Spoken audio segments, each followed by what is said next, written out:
નમસ્કાર બાળકો, સૌ મજામાં દોસ્તો? જો આપણે ઉદ્વિકાસની ચર્ચા કરતા હતા, હવે આજે ઉદ્વિકાસમાં એક મહત્વનો સિદ્ધાંત જોઈએ, હાર્ડી-વેનબર્ગ સિદ્ધાંત. આમ તો હાર્ડી-વેનબર્ગ સિદ્ધાંત છે એ વસ્તી જનીન વિદ્યાનો સિદ્ધાંત છે. જ્યારે કોઈ સજીવની વસ્તીના જનીનોનો સામૂહિક રીતે અભ્યાસ કરવામાં આવે ત્યારે એને શું કહેવાય? વસ્તી જનીન વિદ્યા. તો આ સિદ્ધાંત છે વસ્તી જનીન વિદ્યા સાથે સંબંધિત છે, પણ એનાથી આપણે ઉદ્વિકાસની દિશા અને ઉદ્વિકાસનો દર જાણી શકીએ. થોડુંક અહીંયા આપણે જનીન શાસ્ત્રને પણ સમજવું જોઈશે, યાદ કરવું જોઈશે. આપણે જનીન વિદ્યા વાળા ચેપ્ટરમાં ભણી ગયા કે મેન્ડલે સમજાવ્યું હતું કે કોઈ પણ લક્ષણ માટેના બે કારકો એટલે જનીનો હોય.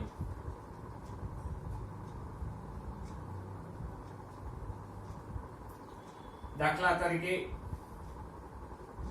ઊંચાઈ માટેના બે કારકો છે. કેપિટલ ટી એ ઊંચાઈ માટે જ જવાબદાર છે, પણ વધુ ઊંચાઈ આપે છે. જ્યારે સ્મોલ ટી કારક એટલે કે જનીન ઊંચાઈ માટે જ જવાબદાર છે, પણ ઓછી ઊંચાઈ આપે છે.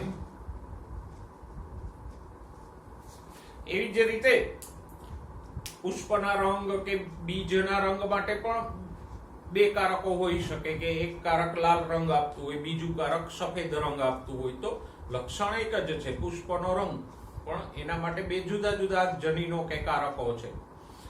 અને દરેક લક્ષણ માટે ઓછામાં ઓછા આવા બે કારકો સજીવમાં હોય, કારણ કે રંગસૂત્રો જોડીમાં હોય અને કારકો કે જનીનો ક્યાં હોય? રંગસૂત્રોની ઉપર. તો રંગસૂત્રો જોડીમાં હોય તો એની ઉપર આવેલા કારકો કે જનીનો પણ જોડીમાં હોઈ શકે. એટલે જુઓ, હવે જો ઊંચાઈ માટેના બે કારકો આપણે લીધા, કેપિટલ ટી વધુ ઊંચાઈ આપે અને સ્મોલ ટી ઓછી ઊંચાઈ આપે. તો કોઈ પણ વટાણાના છોડમાં બે કારકો કયા હોઈ શકે? કાં તો એ છોડ પાસે બે કેપિટલ ટી હોઈ શકે, કાં તો કોઈ છોડ પાસે એક કેપિટલ ટી અને બીજો સ્મોલ ટી હોઈ શકે, અને કોઈક છોડ પાસે બે સ્મોલ ટી હોઈ શકે. બે કારકો હોય, પણ એવું જરૂરી નથી કે એક કેપિટલ ટી ને એક સ્મોલ ટી જ હોય. કોઈ પણ રીતે બે કારકો હોઈ શકે. દાખલા તરીકે આપેલા જેવું છે કે ભાઈ વિદ્યાર્થીઓને તમે પેપરમાં બે પેનની છૂટ આપો છો, કાળી અથવા ભૂરી, અને દરેક વિદ્યાર્થીઓ બે બે પેન લાવે છે, તો પછી જરૂરી નથી કે બધા વિદ્યાર્થી પાસે એક કાળી ને એક ભૂરી પેન જ હોય. કોઈ વિદ્યાર્થી બે ભૂરી પેન લાવશે, કોઈ એક કાળી ને એક ભૂરી લાવશે, કોઈ બે ભૂરી પેન લાવશે, પણ બે પેન લાવવી આવશ્યક છે.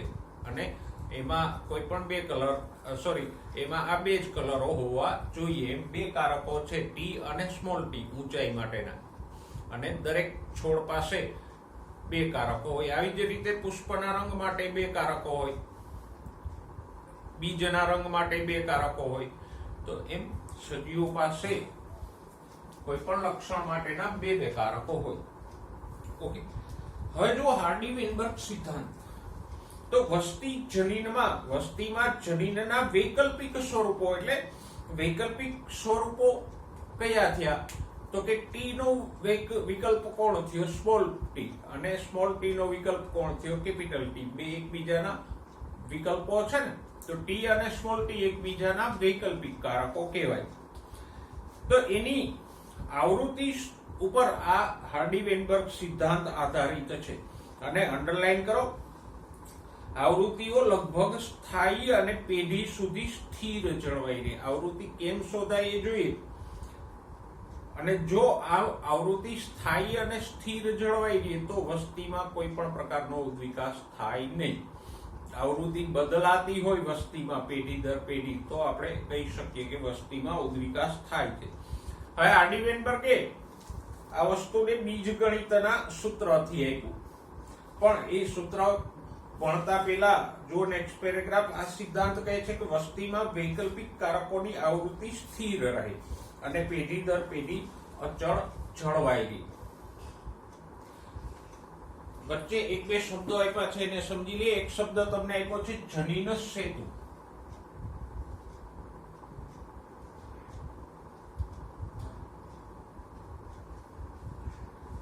એટલે તો કે વસ્તીમાં રહેલા કુલ વૈકલ્પિક કારકોનો સરવાળો. ટોટલ નથી મારવાનો અહીંયા. જો દાખલા તરીકે 100 વટાણાના છોડની વસ્તી છે તો એમાં ઊંચાઈ માટેના બે કારકો છે, કેપિટલ ટી અને સ્મોલ ટી. પછી પુષ્પના રંગ માટેના બે કારકો છે, કેપિટલ પી અને સ્મોલ પી. બીજના રંગ માટેના બે કારકો છે, વાય અને સ્મોલ વાય. એવી જ રીતે સિંગના રંગ માટેના 3 કારકો છે, દાખલા તરીકે આર, સ્મોલ આર અને એસ. તો અહીંયા આપણે 4 જ લક્ષણો લીધા છે. તો કેટલા કારકો થયા? તો કે 9 કારકો થયા. તો આ શું થયું? એ નો જનીન સેતુ. ફોર એક્ઝામ્પલ, મનુષ્યમાં 40,000 જનીનો શોધાણા છે. તો 40,000 ના બે કારકો ગણો તો મનુષ્યના જનીન સેતુમાં આપણે સમજવા માટે કહી શકીએ કેટલા કારકો થાય? 80,000 વૈકલ્પિક કારકો થશે. તો એને શું કહેવાય? જનીન સેતુ. એટલે વસ્તીના સજીવોમાં રહેલા બધા જ વૈકલ્પિક કારકોનો સરવાળો. પણ આ જે છે એ હાર્ડી-વેઇનબર્ગ સિદ્ધાંત આ વૈકલ્પિક કારકોની આવૃત્તિ આધારિત છે. જો એક ઉદાહરણ આપણને આપ્યું છે કે અહીંયા એક કારક એ છે અને એનો વૈકલ્પિક કારક કોણ છે? સ્મોલ એ. તો આ બંનેની આવૃત્તિનો સરવાળો કેટલો થવો જોઈએ? ઓલવેઝ આપણે ટી અને સ્મોલ ટી ની વાત કરીએ, અહીંયા એ અને સ્મોલ એ આપ્યો છે.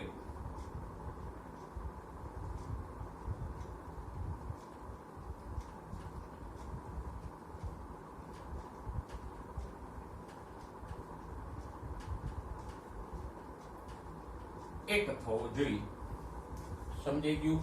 દાખલા તરીકે વસ્તીમાં 100 છોડની વસ્તી છે. દરેક છોડ પાસે બે કારકો હોય. કોઈક છોડમાં 2 કેપિટલ એ હશે, અમુક છોડમાં 1 કેપિટલ એ અને 1 સ્મોલ એ હશે, અમુક છોડ પાસે 2 સ્મોલ એ હશે. કાળી પેન, ભૂરી પેન, બરાબર. હવે કેપિટલ એ ની આવૃત્તિને આપણે સ્મોલ પી કહીએ.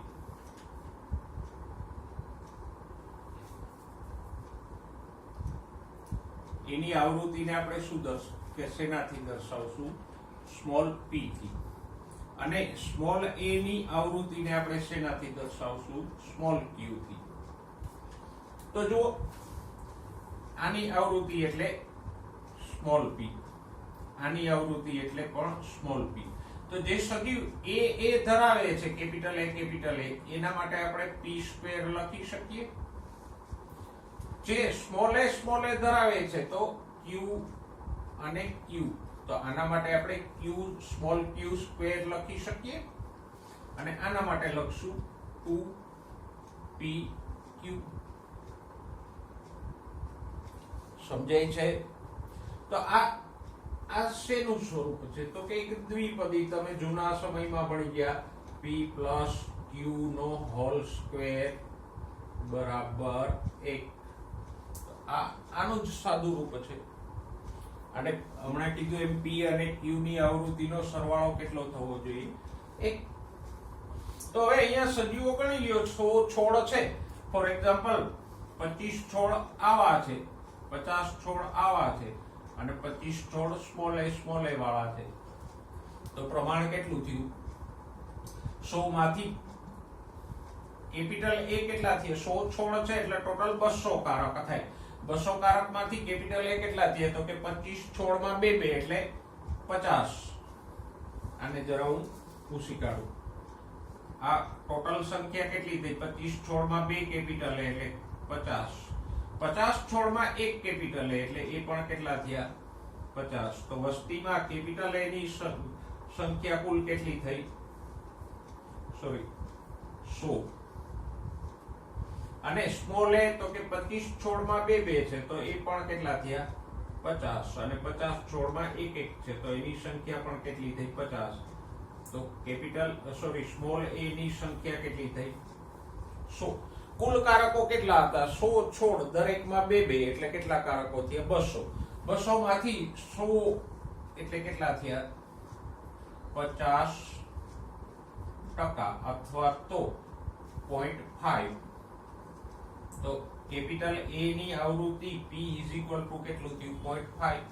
સ્મોલ એ 200 માંથી 100 તો એની આવૃત્તિ પણ કેટલી થઈ? 50% અથવા તો 0.5. એને આપણે શું કહીશું? Q. સરવાળો કરો તો આમ પણ 1 આવશે અને આમાં મૂકો તો પણ p² + 2pq + q². આમાં કિંમત મૂકો તો પણ 0.5 નો સ્ક્વેર 0.25 વત્તા 2 ગુણ્યા 0.5 ગુણ્યા 0.5 કેટલા થશે? 0.5 જ થશે. 2 ગુણ્યા 0.5 એટલે 1 અને 1 ગુણ્યા 0.5 એટલે 0.5. તો 2pq 0.5 q² q કેટલા છે? 0.5 એનો સ્ક્વેર એટલે 0.25. સરવાળે કેટલું આવ્યું? થઈ ગયું 1. તો આ રીતે વૈકલ્પિક કારકોની આવૃત્તિ શોધવામાં આવે. અને જો આ કારકોની આવૃત્તિ અત્યારે કેટલી છે? બે કારકોની આવૃત્તિ 0.5 છે. એ જો પેઢી દર પેઢી કોઈ પણ આવૃત્તિ હોય, એકની 0.7 હોય ને બીજાની 0.3 હોય, પણ એની આવૃત્તિ પેઢી દર પેઢી અચળ રહે, મતલબ કે એ વસ્તીમાં કોઈ ઉદ્વિકાસ થતો નથી. પણ જો સમય જતા આવૃત્તિ બદલાય કે અહીંયા 0.5 છે, અમુક પેઢીઓ પછી આની આવૃત્તિ 0.7 થઈ ગઈ અને આની ઘટીને 0.3 થઈ, મતલબ કે નૈસર્ગિક પસંદગી કોની થાય છે? કેપિટલ A ની. એની સંખ્યા વધે છે. સ્મોલ a ની નૈસર્ગિક પસંદગી થતી નથી. તો જો આવૃત્તિ અચળ રહે, મતલબ કે એમાં કોઈ ઉદ્વિકાસ કે નૈસર્ગિક પસંદગી થતી નથી. આવૃત્તિ બદલાય તો આપણે કહી શકીએ કે આ વસ્તીમાં નૈસર્ગિક પસંદગી અને ઉદ્વિકાસ થાય છે. તો આમાં હાર્ડી-વેઇનબર્ગ સિદ્ધાંત આપણને નૈસર્ગિક પસંદગી અને ઉદ્વિકાસીય પ્રક્રિયા, એની દિશા અને દર જાણવામાં ઉપયોગી થાય. ઓકે, જો બાજુના પાને બીજો પેરેગ્રાફ અંડરલાઈન કરજો. હાર્ડી-વેઇનબર્ગ સમતુલાને અસર કરતા, એટલે કે હાર્ડી-વેઇનબર્ગ જે આ બે કારકોની આવૃત્તિ આપી છે એમાં ફેરફાર કરતા 5 પરિબળો વૈજ્ઞાનિકોએ ઓળખ્યા છે. હવે હાર્ડી-વેઇનબર્ગની આવૃત્તિમાં ફેરફારો કરતા પરિબળો એટલે ઉદ્વિકાસને અસર કરતા પરિબળો અથવા તો ઉદ્વિકાસ પ્રેરતા 5 પરિબળો વૈજ્ઞાનિકો આજ સુધીમાં સમજી શક્યા છે. કયા છે? તો કે એમાંનું પહેલું છે જનીન સ્થળાંતરણ.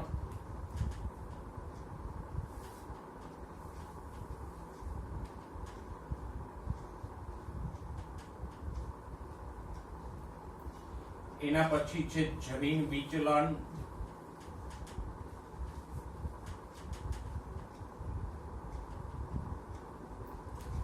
એના પછી છે જનીનિક પુનઃસંયોજન અને વિકૃતિ.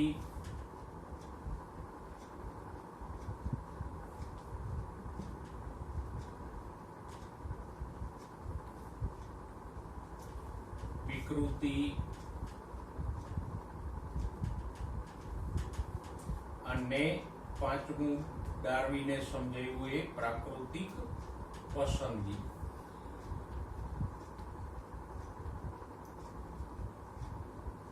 તો આધુનિક વૈજ્ઞાનિકો આ 5 બાબતોને ઉદ્વિકાસ માટે જવાબદાર માને છે અને આ 5 બાબતો વસ્તીની જનીન આવૃત્તિમાં ફેરફાર કરે.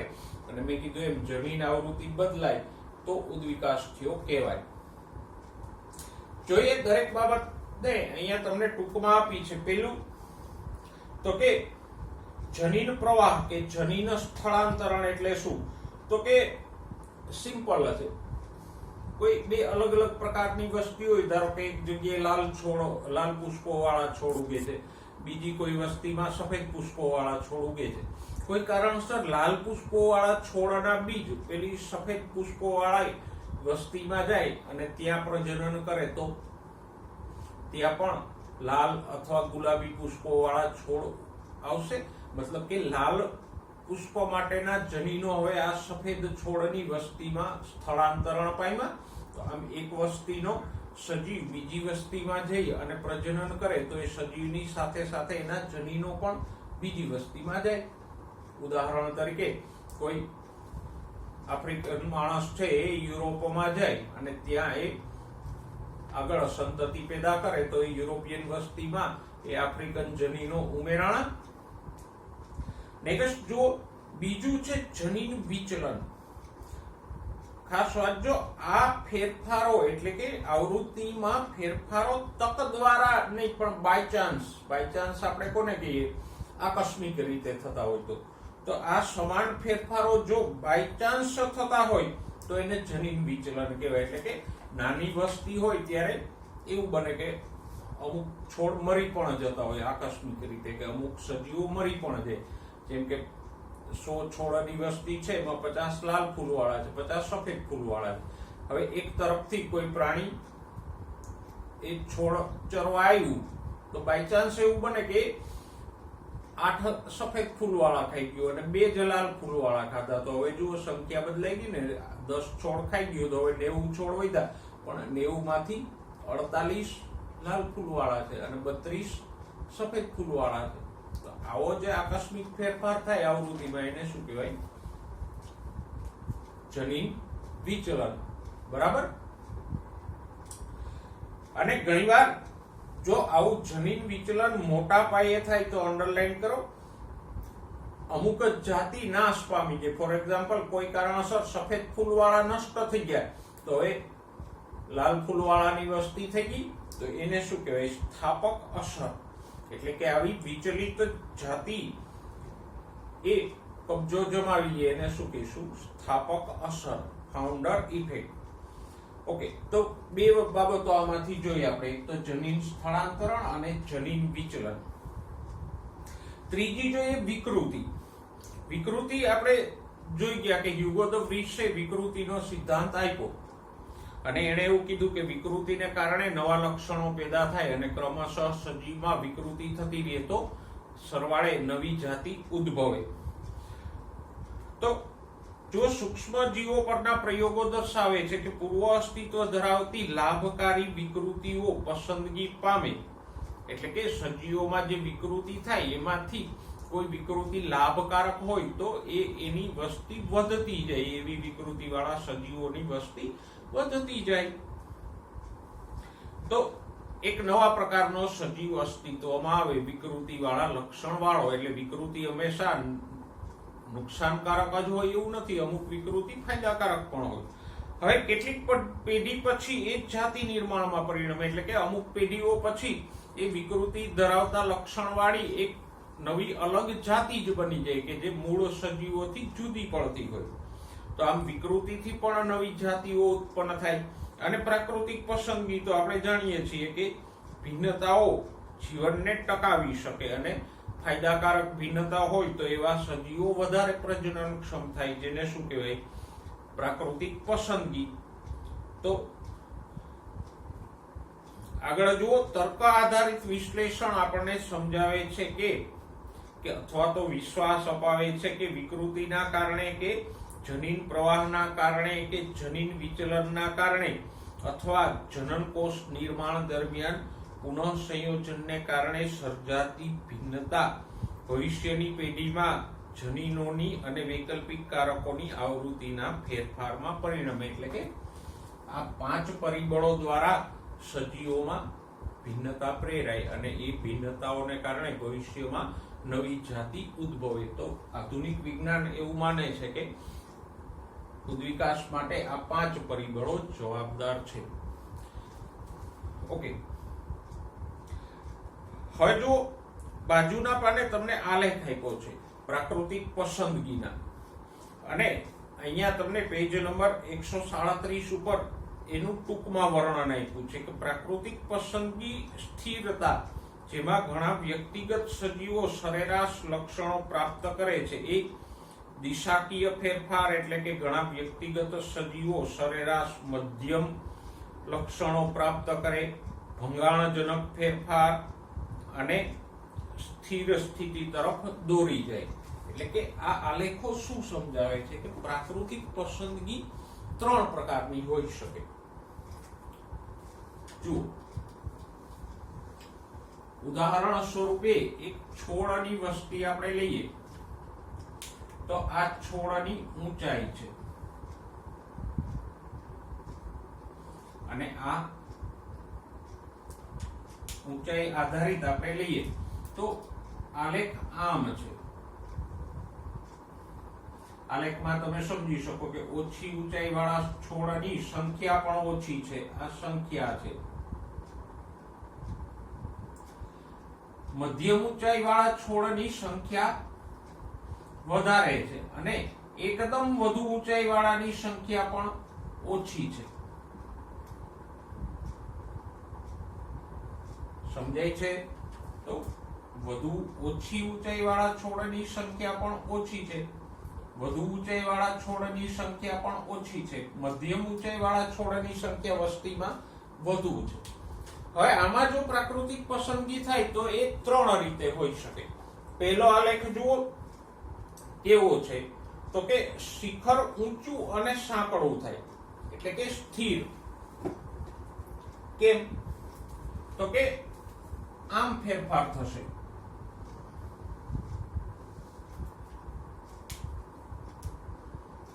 આમ જે વસ્તી હતી એમાં હવે ઓછી અને વધારે ઊંચાઈ વાળા છોડ ઘટી ગયા અને મધ્યમ ઊંચાઈ વાળાની પ્રાકૃતિક પસંદગી થઈ તો શિખર કેવું થઈ ગયું? આમ થઈ ગયું. જો એક અંશે આમ થયું, આમ. એટલે કે ઓછી ઊંચાઈ વાળા નાશ પામી ગયા, વધુ ઊંચાઈ વાળા નાશ પામી ગયા. વસ્તી કોની વધી? મધ્યમ ઊંચાઈ વાળાની. મતલબ કે પ્રાકૃતિક પસંદગી કોની થઈ? મધ્યમ ઊંચાઈ વાળા. આ સ્થિર થયું. વચ્ચેનો આલેખ જુઓ, બી દિશા સૂચક.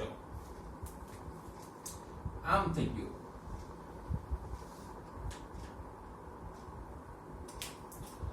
મૂળ આલેખ એટલે કે મૂળ વસ્તી આમ હતી,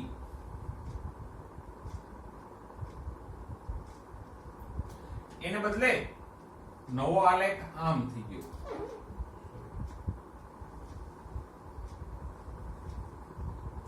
જે શિખર હતું આલેખનું એ ડ્રીપ થયું.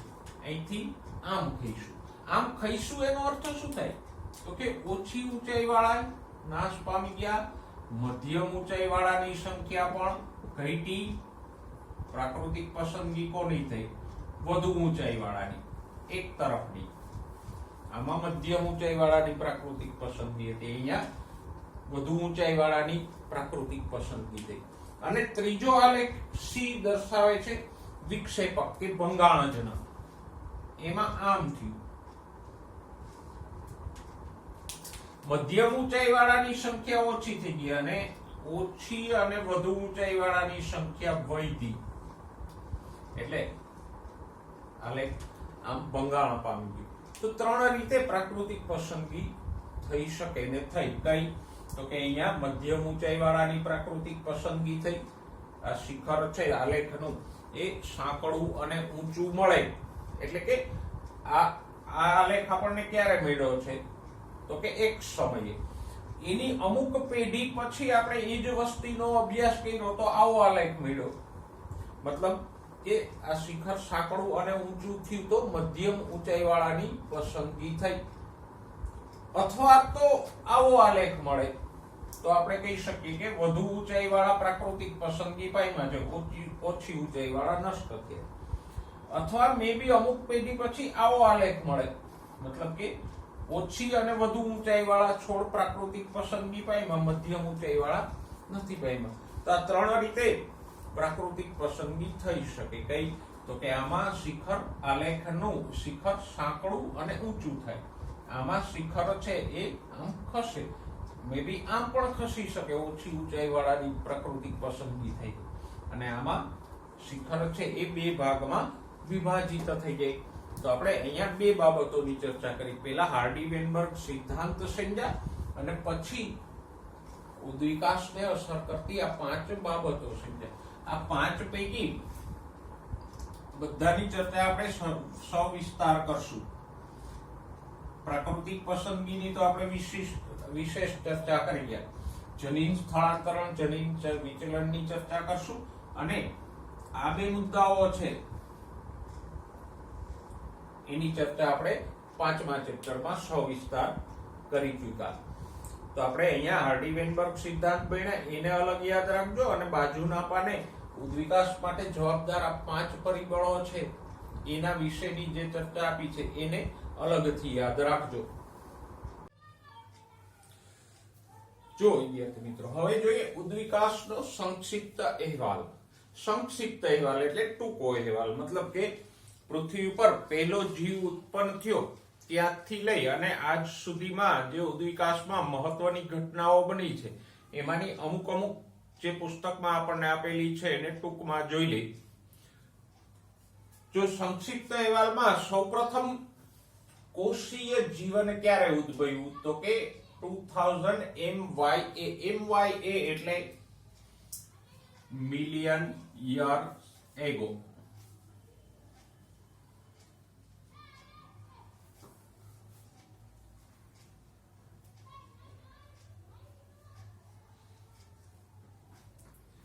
એટલે કે આટલા મિલિયન વર્ષ પહેલા. હવે એ તમે જાણો છો 1 મિલિયન ઇઝ ઇક્વલ ટુ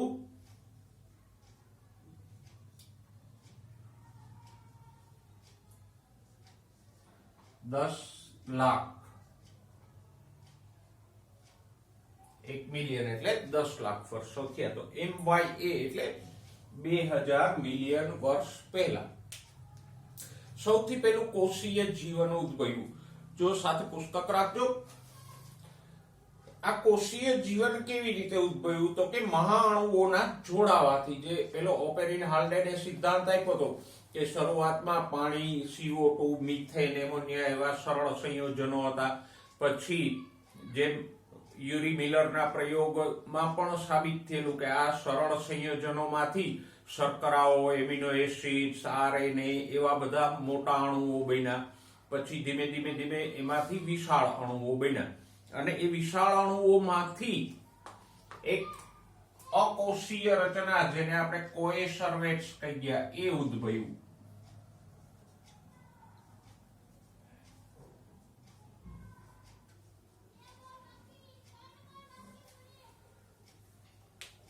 તો આમ જે આપણે ચેપ્ટરમાં અગાઉ ભણ્યા એ જ પ્રમાણે નાના અણુઓમાંથી મહાઅણુઓ બન્યા. એ મહાઅણુઓના સમૂહમાંથી અકોષીય સમૂહો એટલે આવા કોએસર્વેટ્સ જેવા સમૂહો બન્યા, કે જે કોષ નહોતા. કોષ એટલા માટે નહોતા કે એમાં ચયાપચયની ક્રિયાઓ નહોતી થતી, એ પોતાની મેળે પોષણ નહોતા મેળવતા, કોઈ અણુઓનું નિર્માણ કરતા નહોતા. એટલે આ કોએસર્વેટ્સ જેવા જે મહાઅણુઓના બિંદુઓ હતા એને આપણે અકોષીય કહીએ. અને એમાંથી કોષરસ સ્તર ધરાવતો અને ચયાપચયની ક્રિયાઓ કરતો કોષ ઉદ્ભવ્યો. તો આ જે કોષ ઉદ્ભવ્યો એને જ આપણે શું કહીએ, કોષીય જીવન, અથવા તો પહેલો સજીવ ઉદ્ભવ્યો. ક્યારે? 2000 મિલિયન વર્ષ પહેલા. આગળ જઈએ. જુઓ, હા, આપણે એ નથી જાણતા કે આ કોએસર્વેટ્સમાંથી કોષ કેવી રીતે બન્યો. લેબોરેટરીમાં યુરી મિલરના પ્રયોગમાં જે મહાઅણુઓ મળ્યા હતા એનાથી આગળ વૈજ્ઞાનિકો એ મહાઅણુઓમાંથી કોએસર્વેટ્સ પ્રયોગશાળામાં બનાવવામાં સફળ થયા. પણ પછી એ કોએસર્વેટ્સમાંથી કોષો આપણે હજી પ્રાયોગિક રીતે બનાવી શક્યા નથી. એટલે એ નથી જાણતા કે આવા અકોષી સમૂહમાંથી પહેલો કોષ કેવી રીતે બન્યો. જો પછી સમય જતા આમાંના કેટલાક કોષો છે હજુ એક કોષી જ હતું જીવન. બહુકોષીય સજીવો નહોતા બન્યા, પેશીઓ કે અંગો વાળા નહોતા. તો આ જે એકકોષીય સજીવો સમુદ્રના પાણીમાં હતા એમાંથી કેટલાક સમય જતા ઓટો મુક્ત કરવાની ક્ષમતા ધરાવતા થયા. એટલે કે એ શરૂઆતી પ્રકાશ સંશ્લેષી કોષો બન્યા અને એને વાતાવરણમાં O2 મુક્ત કર્યું. જો આ પ્રકાશ સંશ્લેષણ થવું એ તો મહત્વનો તબક્કો છે, તમે જાણો જ છો, સમજી શકો કે પ્રકાશ સંશ્લેષણ કરતા કોષો અસ્તિત્વમાં આવ્યા તો બીજા સજીવોને સહેલાઈથી ખોરાક મળતો થયો. તો એ તો મહત્વનું સ્ટેપ છે, પણ પ્રકાશ સંશ્લેષણથી વાતાવરણમાં O2 મુક્ત થયો તો O2 ને કારણે સમય જતા જારક શ્વસનનો વિકાસ થયો અને જારક શ્વસન થતું થયું તો વધારે ઉર્જા મળતી થઈ અને વધારે ઉર્જા મળતી થઈ તો મોટા કદના અને વધારે સક્રિય સજીવો અસ્તિત્વમાં આવ્યા. પહેલાના સજીવો અજારક શ્વસન કરતા અને આપણે જાણીએ છીએ કે અજારક શ્વસનથી ઓછી ઉર્જા પ્રાપ્ત થાય તો એની ચયાપચયની ક્રિયાઓ પણ ધીમી હતી અને એનો વિકાસ પણ ધીમો હતો. તો આમ અમુક સજીવો જે કોષી હતા એ O2 મુક્ત કરતા થયા અને પ્રકાશ સંશ્લેષણ જેવી પ્રક્રિયા વિકાસ પામી. કેવી રીતે આ પ્રક્રિયા થતી? O2 કેમ મુક્ત થતો? તો કે જેમ પ્રકાશ સંશ્લેષણમાં ભણ્યા એમ જ પાણીનું સૂર્ય ઉર્જાથી વિયોજન થાય એટલે O2 મુક્ત થાય. પ્રકાશ સંશ્લેષણમાં આપણે ભણી ગયા કે પાણીના અણુઓ હોય તો સૂર્ય ઉર્જાથી એનું વિયોજન થાય.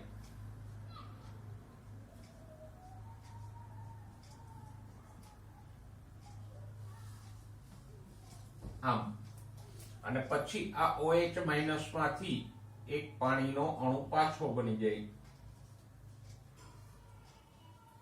સોરી બે પાણીના અણુઓ પાછા બની જાય અને એક O2 મુક્ત થાય. તો આમ પાણીના વિયોજનથી O2 મુક્ત થતો થયો કરતા થયા સજીવો. ઓકે, આગળ જુઓ.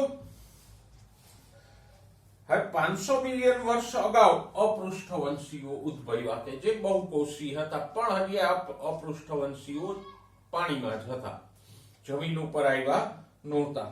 અપૃષ્ઠવંશી એટલે કરોડસ્તંભ વગરના પ્રાણીઓ. અને 350 મિલિયન વર્ષ અગાઉ જળબા વિહીન માછલીઓ છે પૃષ્ઠવંશીઓના પ્રતિનિધિઓ છે. જળબા વિહીન એટલે ચુસમુખા પ્રકારની માછલીઓ ઉત્પન્ન થઈ, પણ એ પૃષ્ઠવંશીઓ હતા, એ એક વિશેષતાથી ઉત્પન્ન થઈ. બરાબર. હવે એ સાથે સાથે કેટલીક સમુદ્રિક શેવાળ પણ ક્યારે ઉત્પન્ન થઈ? 320 મિલિયન વર્ષ પહેલા. અને વનસ્પતિઓ પણ ઉત્પન્ન થઈ, પણ આ વચ્ચેના ગાળામાં વનસ્પતિઓ જમીન ઉપર આવી. આ ગાળામાં વનસ્પતિઓ જમીન પર આવી.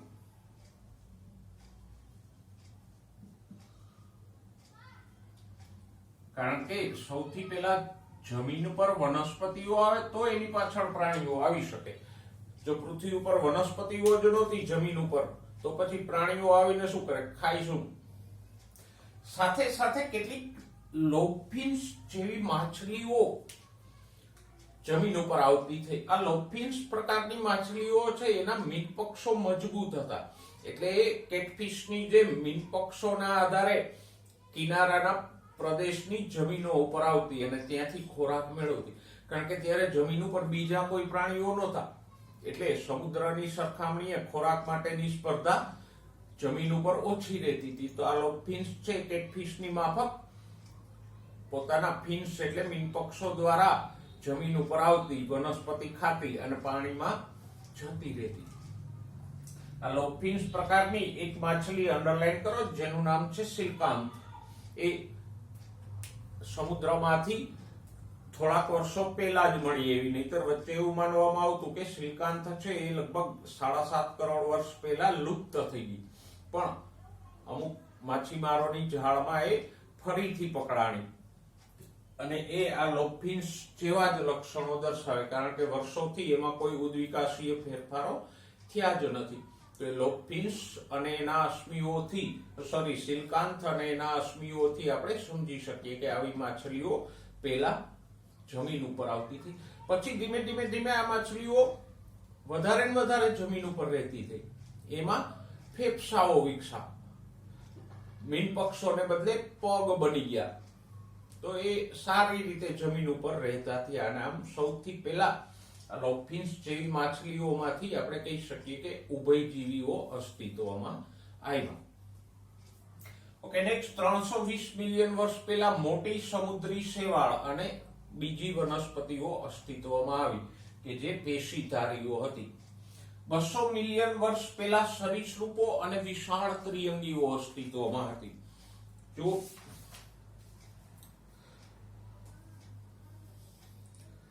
પણ આ જે ત્રિઅંગીઓ છે એ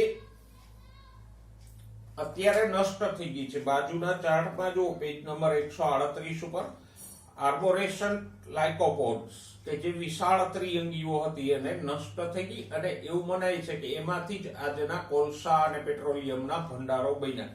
તો ત્યારે આ આર્બોરેન્ટ લાઇકોપોડ્સ છે એ અસ્તિત્વમાં હતા કે જે મોટી ત્રિઅંગીઓ હતી.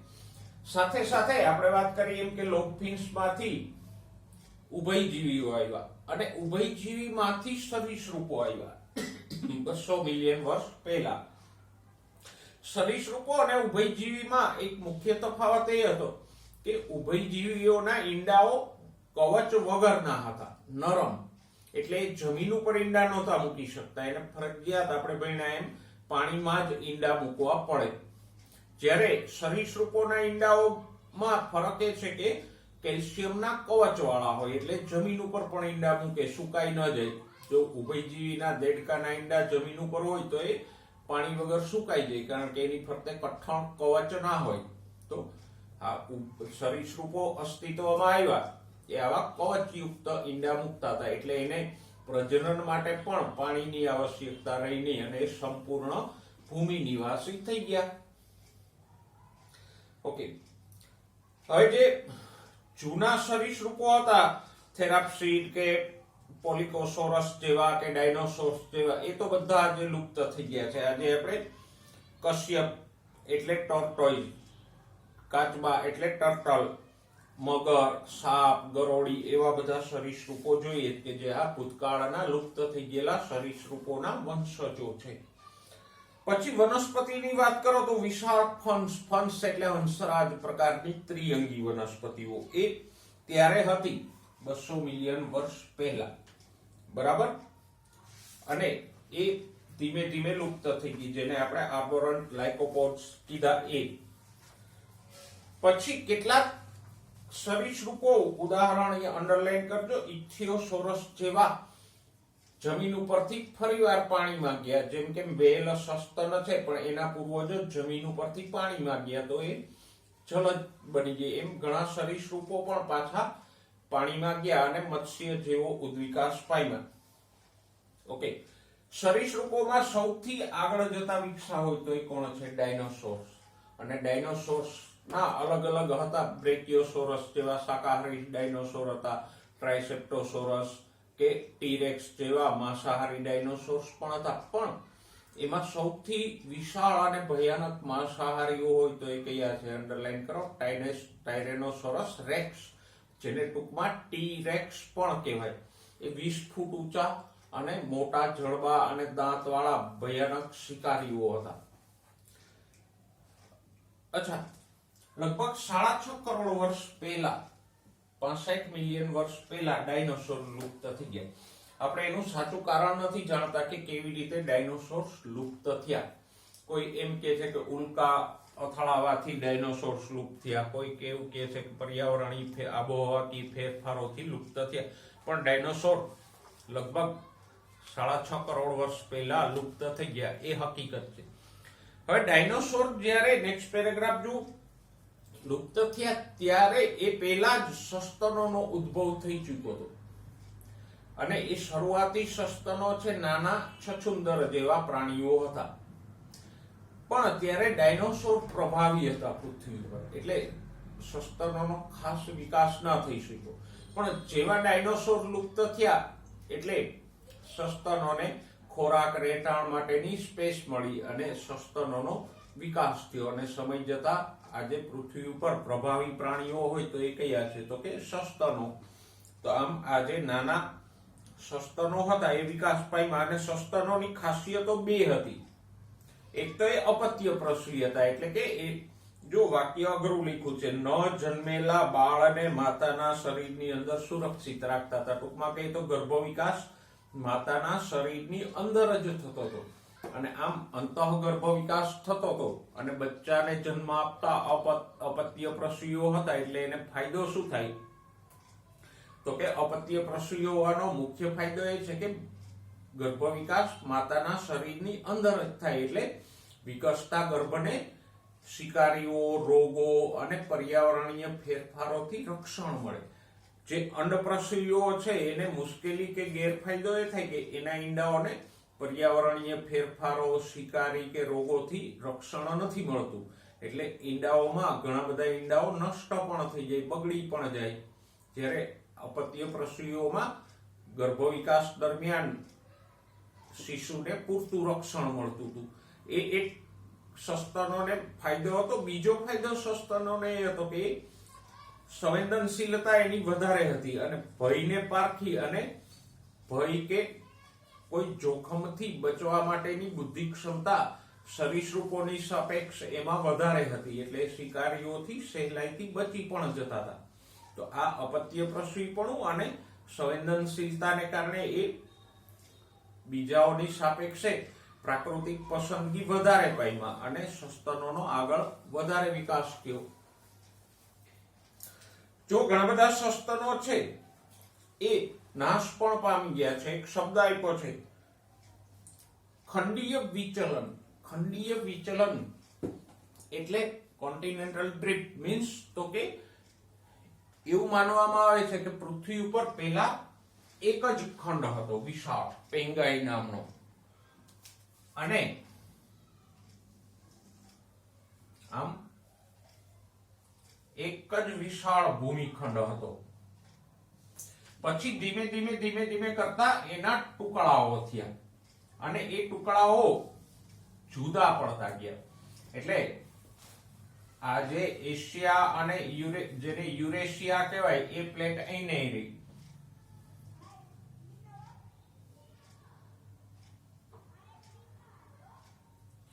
એશિયા અને યુરોપ વાળો ભાગ આમ જ રહ્યો. ઓસ્ટ્રેલિયા અલગ પડી ગયો આખો ટુકડો. એવી જ રીતે અહીંથી આફ્રિકા, આમ આફ્રિકન ટુકડો છે એ અહીંથી છૂટો પડ્યો. ભારતનો પણ નીચેનો ખંડ છે એ પહેલા નીચે તરફ ગયો એન્ટાર્કટિકા તરફ સાથે અને પછી ત્યાંથી પાછો આવીને અહીંયા જોડાણો. તો આ જે ભૂમિખંડોનું હલન ચલન થયું એને શું કહે? ખંડીય વિચલન. અને એ દરમિયાન જ દક્ષિણ અમેરિકાનો ટુકડો છે એ દક્ષિણ તરફથી આવી અને ઉત્તર અમેરિકા સાથે જોડાણો. ઓસ્ટ્રેલિયાનો ટુકડો વર્ષો પહેલા અલગ પડી ગયો એટલે ત્યાં આ જે માર્સુપિયલ્સ એટલે કે કોથળી વાળા સસ્તનો છે એ બચી રહ્યા, જીવિત રહ્યા. બીજા પ્રદેશોમાં આવા માર્સુપિયલ્સના પૂર્વજો હતા ખરી પણ એ જરાયુજ સસ્તનોની સાપેક્ષે પ્રાકૃતિક પસંદગી ન પામ્યા કે ટકી ન શક્યા એટલે નાશ પામી ગયા. સાથે સાથે અશ્મિઓ એવું પણ દર્શાવે છે કે ઘોડા, હિપોપોટેમસ, રીંછ, સસલા વગેરેને મળતા સસ્તનો દક્ષિણ અમેરિકામાં જોવા મળતા, પણ ખંડીય વિચલનને કારણે દક્ષિણ અમેરિકા ઉત્તર અમેરિકા સાથે જોડાયું તો આ પ્રાણીઓ છે એ નાશ પામી ગયા. તો આમ આવી રીતે પૃથ્વી ઉપર ઉદ્વિકાસ થયો એનો ટૂંકો અહેવાલ આપણે જોયો. એમાંની મુખ્ય મુખ્ય ઘટનાઓ અહીંયા આપણે દર્શાવી છે જેથી આપણને સહેલાઈથી યાદ રહી. ઓકે, આજે આપણે વિજ્ઞાનના વિકાસને કારણે ઉદ્વિકાસ વિશે ઘણું બધું જાણીએ છીએ અને આજે તો ઉદ્વિકાસ વિશે એટલી માહિતી વૈજ્ઞાનિકો જાણી ચૂક્યા છે કે કોઈ વ્યક્તિ આ જીવન અભ્યાસ કરે તો પણ એ પૂરો ન થાય. હિપોપોટેમસ હોય, ઘોડા હોય, શ્વાન એટલે કૂતરા હોય, દરેકના ઉદ્વિકાસને આપણે ઘણા અંશે સમજી શક્યા છીએ. એવી જ રીતે માનવ ઉદ્વિકાસને પણ આપણે ઘણા અંશે સમજી ચૂક્યા છીએ, પણ આપણે એટલી બધી ડિટેલ્સમાં જવાની જરૂર નથી. ઓકે, હવે જો પાછળના પાને આવો. જે બે ચાર્ટ તમને આપ્યા છે એને સમજી લઈએ. નીટના ટોપિક્સમાં આ ચાર્ટ્સને આપણે સવિસ્તાર વધારે ભણશું, પણ અત્યારે પુસ્તકના આધારે એને સમજી લઈએ. તો જો પહેલો ચાર્ટ છે 7.9 ભૂસ્તરીય સમય દ્વારા વનસ્પતિ સ્વરૂપોની ઉત્પત્તિ એટલે કે સમયાંતરે વનસ્પતિનો ઉદ્વિકાસ કેવી રીતે થયો એ. જો સાઈડમાં તમને આપ્યા છે ગુલાબી કલરની પટ્ટીમાં પેલિયોઝોઇક, મેસોઝોઇક અને સિનોઝોઇક, એ જે મોટા સમયખંડો છે એને કહેવાય એરા. દરેક એરા ના પાછા પેટા ખંડો પાડવામાં આવે. જેમ કે પેલિયોઝોઇક એરા છે તો એમાં સિલ્યુરિયન, ડેવોનિયન, પછી કાર્બોનિફેરસ, પર્મિયન એવા એરા છે.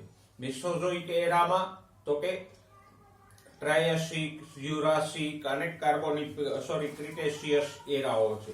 જ્યારે સિનોઝોઇક એરામાં તો કે ટર્શરી અને ક્વાટર્નરી જેવા પીરિયડ્સ છે. તો આ પેલિયોઝોઇક, મેસોઝોઇક, સિનોઝોઇક છે એને શું કહેવાય? એરાઝ. અને એના પેટા ખંડો છે સિલ્યુરિયન, ડેવોનિયન, એ બધાને શું કહેવાય? પીરિયડ્સ. તો આમ પૃથ્વીના ઇતિહાસના સમયને આવા ખંડો કે યુગોમાં વહેંચવામાં આવે. તો હવે આકૃતિમાં નજર કરો. જો સિલ્યુરિયન યુગ પહેલા, જેને કેમ્બ્રિયન એરા કહેવાય, ત્યારે આ પેલિયોઝોઇક નો સૌથી પહેલો પીરિયડ કયો હતો? કેમ્બ્રિયન. તો એ દરમિયાન વનસ્પતિના પૂર્વજો એટલે કે સૌથી પહેલી વનસ્પતિઓ ઉત્પન્ન થઈ કે જે હરિતકણો ધરાવતી હતી અને પ્રકાશ સંશ્લેષણ કરતી હતી. પછી ઓડોરિયસ પીરિયડ દરમિયાન વાહક પેશીધારી વનસ્પતિઓ વિકસી. પણ ઇન બિટવીન વચ્ચેથી જો અમુક દ્વિઅંગીઓ વિકસી કે જે વાહક પેશી વિહીન હતી. આકૃતિમાં તમે જોઈ શકો કે આ હરિતકણની વનસ્પતિના પૂર્વજો હતા, એમાંથી એક તરફ દ્વિઅંગીઓ વિકસી કે જે વાહક પેશી વગરની હતી અને એ આજે પણ અસ્તિત્વમાં છે. જ્યારે બીજી શાખામાંથી વાહક પેશીધારી વનસ્પતિઓ વિકસી અને વાહક પેશીધારીઓમાંથી પ્રાથમિક વાહક પેશીધારીઓ કઈ બની? તો કે હર્બેશિયસ લાઇકોપોડ્સ કે જે આજે પણ છે, લાઇકોપોડિયમ જેવા ત્રિઅંગીઓ, અને આર્બોરેસન્ટ લાઇકોપોડ્સ કે જે નષ્ટ થઈ ગયા છે. પછી આ લાઇકોપોડ્સ જેવી ત્રિઅંગીઓ વિકસી અને બીજી વાહક પેશીધારી પૂર્વજો હતા એમાંથી રહાન્યા પ્રકારની ત્રિઅંગીઓ વિકસી કે જે રહાન્યા તો આજે લુપ્ત થઈ ગયું છે. પણ આ રહાન્યા પ્રકારની ત્રિઅંગીઓ હતી એમાંથી સાયલોફાઇટોન પ્રકારની ત્રિઅંગીઓ વિકાસ પામી. અને સાયલોફાઇટોન માંથી ઘણી બધી શાખાઓ થઈ જેને આપણે અનુકૂલિત પ્રસરણ કહી શકીએ. એમ અલગ અલગ દિશામાં વિકાસ થયો. જો સ્ફિનોપ્સીડ પ્રકારના એટલે કે ઇક્વિસિટમ જેવી ત્રિઅંગીઓ આવી, પછી ફોન્સ જેવી એટલે કે હંસરાજ જેવી ત્રિઅંગીઓ આવી. તો આમ અહીંયા તમે જોઈ શકો છો કે એક શાખા હતી સૌથી પહેલી, એમાંથી દ્વિઅંગીઓ વિકસી. પછી આગળ જતા જો લાઇકોપોડ્સ, સ્ફિનોપ્સીડ્સ અને ફોન્સ જેવી ત્રિઅંગીઓ વિકસી. પછી ઝિંકો, શંકુધારી, નિટેલ્સ અને સાયકેડ્સ જેવી અનાવૃત બીજધારીઓ આવી. અને પછી આવૃત બીજધારી આવી. એટલે આપણે કહી શકીએ જો અનાવૃત બીજધારીમાં પણ ઝિંકો, શંકુધારી અને નિટેલ્સ અનાવૃત બીજધારીનો વિકાસ અલગ થયો છે. જ્યારે સાયકસ પ્રકારની ત્રિઅંગીઓ છે એનો વિકાસ અલગથી થયો છે. બાજુના પાને જુઓ. હવે પ્રાણીઓને જોઈ લઈએ તો કાર્બોનિફેરસ યુગ પહેલા એટલે કે 350 મિલિયન વર્ષ પહેલા લુપ્ત પૂર્વ સરીસૃપો હતા. બરાબર?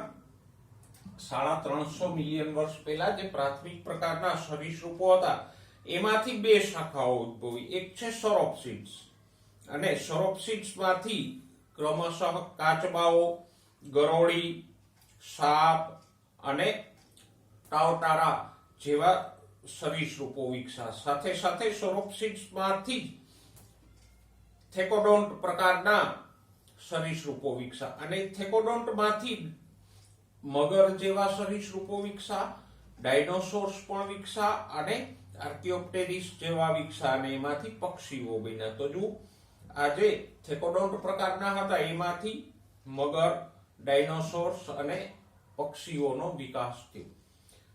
લુપ્ત સરીસૃપોની એક શાખા સોરોપ્સિડની આપણે વાત કરી. બીજી શાખા હતી સિનેપ્સિડ્સ.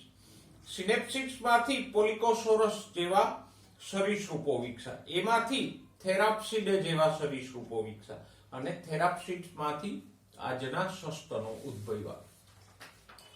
આ બધા ચાર્ટને આપણે આગળ જતા સવિસ્તાર અને એવી રીતે જોઈશું કે જે તમને સહેલાઈથી યાદ રહી જાય. નીટની ચર્ચા કરશું ત્યારે. ઓકે, તો આપણે ઉદ્વિકાસનો આ સંક્ષિપ્ત અહેવાલ જોયો. એમાંથી મુખ્ય મુદ્દાઓ અને આ બે જે ચાર્ટ આપણે જોયા એને સારી રીતે યાદ રાખજો. હવે જોઈએ માનવની ઉત્પત્તિ અને ઉદ્વિકાસ.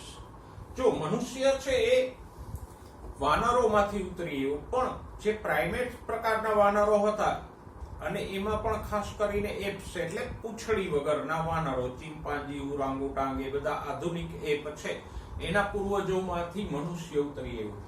તો વર્ષો પહેલા અંડરલાઈન કરજો તમારા પુસ્તકમાં, 15 મિલિયન વર્ષ પહેલા ડ્રાયોપિથેક્સ અને રામાપિથેક્સ નામના આવા પ્રાઇમેટ અસ્તિત્વમાં હતા કે જે મનુષ્ય તો નહોતા પણ મનુષ્ય જેવા થોડાક લક્ષણો ધરાવતા એપ્સ હતા કે જે ગોરિલા અને ચિમ્પાન્જી ને મળતા હતા. હવે એમાંથી રામાપિથેક્સ છે એ મનુષ્યને વધારે મળતા હતા, જ્યારે ડ્રાયોપિથેક્સમાં મનુષ્યના લક્ષણો ઓછા હતા અને એપ્સના લક્ષણો વધારે હતા. આગળ જતા 3 થી 4 મિલિયન વર્ષ પહેલા એવું જોવા મળ્યું કે ઇથોપિયા અને ટાન્ઝાનિયા જેવા આફ્રિકાના પ્રદેશોમાં અમુક માનવને મળતા અશ્મીઓ મળી આવ્યા. તો ત્યારે આ પૂર્વી આફ્રિકાના ઇથોપિયા, ટાન્ઝાનિયા જેવા દેશોમાં મનુષ્યને મળતા પ્રાઇમેટ્સ કે એપ વસતા હતા. પછી ધીમે આગળ વિકાસ થયો. તો 2 મિલિયન વર્ષ પહેલા ઓસ્ટ્રેલોપિથેશિયન પ્રાઇમેટ્સ આફ્રિકામાં વસતા હતા અને આ ઓસ્ટ્રેલોપિથેશિયન એપમાંથી જ સૌપ્રથમ હોમો જાતિ ઉતરી આવી. અને હોમોની સૌપ્રથમ જાતિ હોય તો એ કઈ છે? હેબિલસ. એટલે હોમો પ્રજાતિની શરૂઆત ક્યાંથી થઈ? હોમો હેબિલસથી, કે જે આ ઓસ્ટ્રેલોપિથેશિયન પ્રકારના પ્રાઇમેટ્સ માંથી ઉતરી આવ્યા. અને એની મસ્તિષ્ક ક્ષમતા કેટલી હતી? 650 થી 800 સીસી ક્યુબિક સેન્ટીમીટર. પછી અશ્મીઓના આધારે એવું જોવા મળ્યું કે 1.5 મિલિયન વર્ષ પહેલા હોમો ઇરેક્ટસ નામના પ્રાઇમેટ્સ કે જે ઇરેક્ટ એટલે ટટ્ટાર, આ પ્રાઇમેટ છે આમ બિલકુલ ટટ્ટાર મનુષ્યની જેમ 2 પગે ચાલતા હતા, એટલે એને નામ શું આપ્યું? હોમો ઇરેક્ટસ. અને એ મનુષ્યને વધારે મળતા હતા. હોમો હેબિલસ છે એ પણ મનુષ્યને મળતા હતા, પણ એ 4 ફૂટ જેટલા ઊંચા હતા, ઓજારોનો કોઈ ઉપયોગ નહોતા કરતા અને ઓછી ઊંચાઈ અને ટૂંકા પગને કારણે એ દોડીને શિકાર નહોતા કરી શકતા. એટલે હોમો હેબિલસ એ ફળ ખાનારા હતા, જ્યારે હોમો ઇરેક્ટસના પશ્ચોપાંગો કે પગ લાંબા થયા એટલે દોડવા માટે સક્ષમ થયા. એ પ્રાથમિક પથ્થરના ઓજારોનો ઉપયોગ કરી અને શિકાર કરતા થયા. તો હોમો ઇરેક્ટસ પછી આફ્રિકાથી આગળ ઘણા બધા વિસ્તારોમાં ફેલાણા, જેમ કે એના અમુક અશ્મીઓ જાવામાંથી મળી આવ્યા. જાવા કે જે ઇન્ડોનેશિયાની બાજુમાં આવેલું છે, ત્યાંથી ચીનમાંથી મળી આવ્યા છે અને એશિયા અને યુરોપના પ્રદેશોમાંથી પણ મળી આવ્યા. એટલે આપણે કહી શકીએ કે હોમો ઇરેક્ટસ દુનિયામાં વધારે ફેલાણા. એમાંથી ક્રમશઃ વિકાસ પામ્યા નિએન્ડરથલ મેન, કે જે એશિયા અને યુરોપમાં વસતા હતા. એશિયા અને યુરોપનો જે જોડાણ સ્થાન છે ત્યાં પશ્ચિમ એશિયા અને પૂર્વ યુરોપમાં એ વસતા હતા અને એના અશ્મીઓ જર્મનીમાંથી મળી આવ્યા. નિએન્ડરથલ મેનની ખાસિયત એ હતી કે એની મસ્તિષ્ક ક્ષમતા વધારે હતી, 1400 સીસી જેટલી હતી. અને પછી ક્રમશઃ એમાંથી હોમો સેપિયન્સ ઉતરી આવ્યા.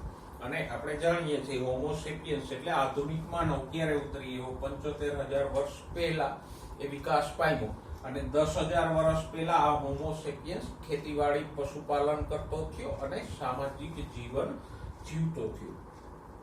તો આમ જુઓ તો આ માનવ ઇતિહાસનો એક ટૂંકો અહેવાલ છે, પણ કમનસીબે આપણી પાસે અશ્મિઓના પુરાવાઓ એટલા બધા નથી કે જેને કારણે આપણે માનવ ઇતિહાસ માનવ ઉત્પત્તિ અને ઉદ્વિકાસને એક સચોટ રીતે સમજી શકીએ.